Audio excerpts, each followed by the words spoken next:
topic number one of the conversation, that being one, Charlie Strong, defensive analyst Charlie Strong for the Crimson Tide.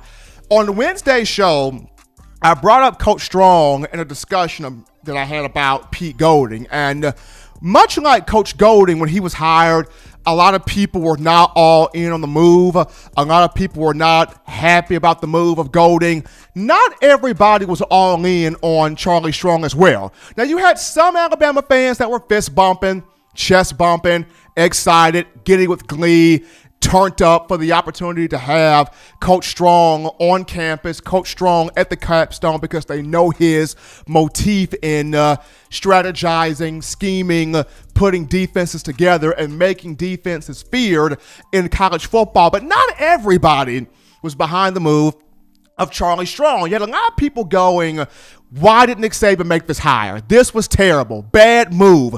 Terrible coach. He failed at Texas. He failed at South Florida. The game has changed. The scheme has changed. He's washed up. He's past his prime. People are more focused on offense now. Not so much focus is on defense anymore. Why did Nick Saban make this move? This move is going to set the program back. This move is going to kill, damage, destroy, eradicate the program. That's what you had some folks talking. Now, to me, I'm going to say it like this. Yes, his time at Texas was not great, but let's be honest here. The Texas boosters, the powers that be at the University of Texas, were never sold on Charlie Strong.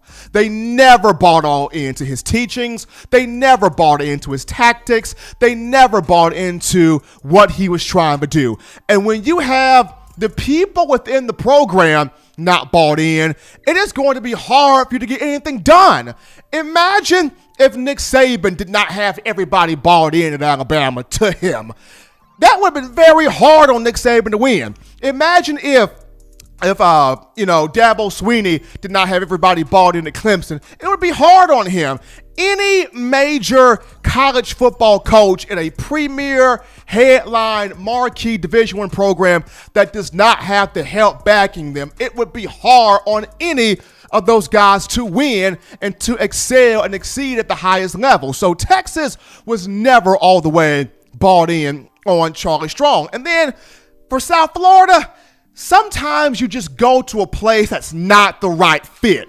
You can be the right coach. You can have the right scheme. You can have the right ideas, but the place that you go to just is not the right fit. In South Florida, unfortunately, not the right fit for Coach Strong. But, Charlie Strong had an idea to where it was, I can either go to Florida and be a defensive analyst for a team that has not won a national championship since I left after the 2008 season, or I can go to Alabama under Nick Saban to where this is a program that is always in the conversation for a national title.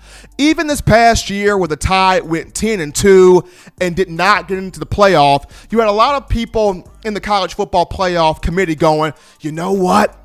If we put a 2-loss Bama in, that would really help our ratings. If we put a 2-loss Bama in, even though people would say we're showing partiality, we would really get the bang for our buck if we put Bama in there. Man, if we put Bama in this college football playoff, they would make it would make us look like geniuses. I mean, Nick Saban has never failed us before when we put him in this situation, but even though it happened, Alabama more times than not in the conversation for the college football playoff. And when you look at the most interesting thing about Alabama is this right here.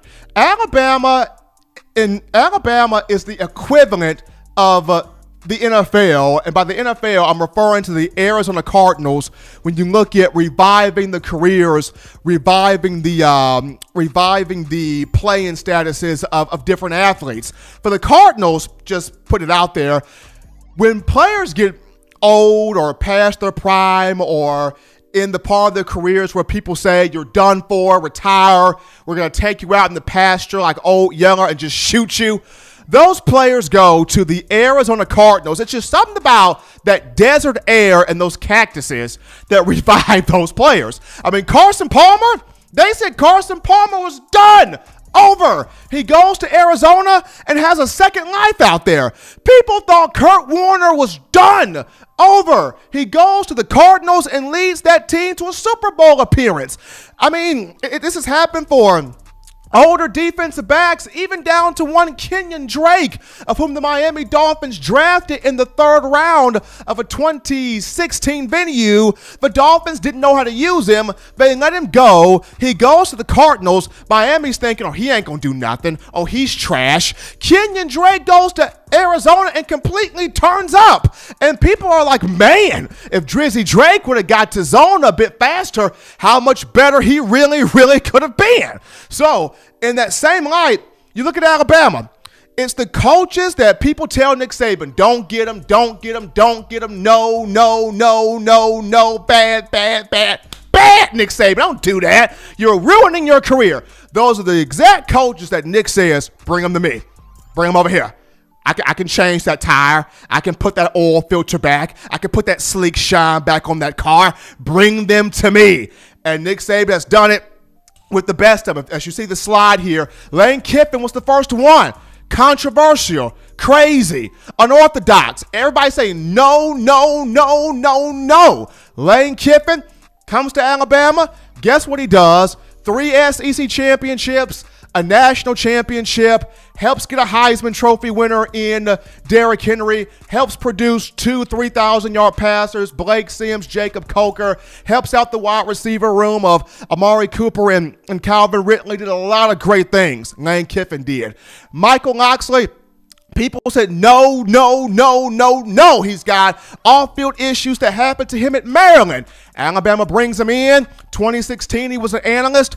2017, he really helped the wide receivers, helped Calvin Ridley get drafted. He put Robert Foster and Cam Sims on NFL rosters. He helped the freshmen Jerry Jeudy, Henry Ruggs III, and Devontae Smith adjust as freshmen.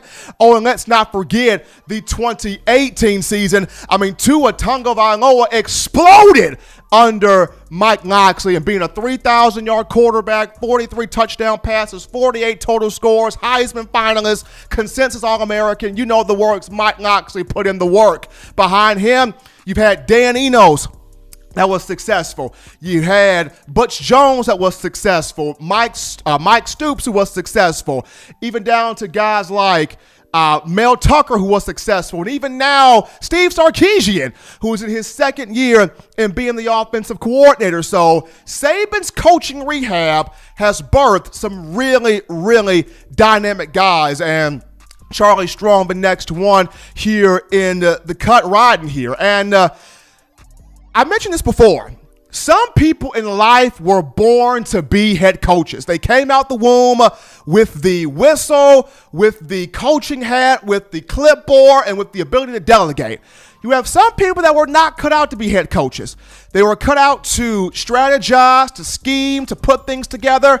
Those people are known as coordinators, offensive and defensive coordinators. And then you have some people out there that were just made to be position coaches. For Charlie Strong, Coach Saban is not going to ask him to be the head man for Alabama. Saban's the head man. Charlie Strong is going to be required to get this defense back to being feared, dominant, tough, creative, flying around, knocking guys' heads off. He's in charge of getting this Alabama defense back to where people are saying, oh my God, here come the creatures.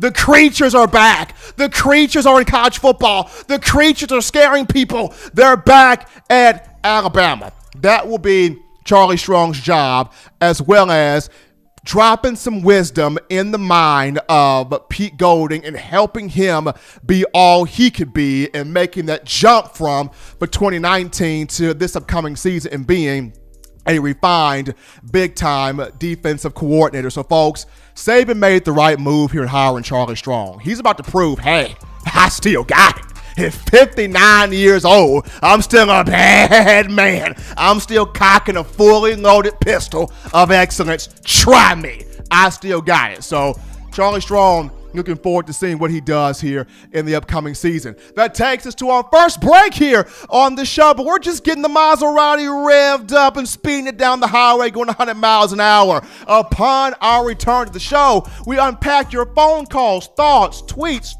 questions, thoughts, and concerns after this.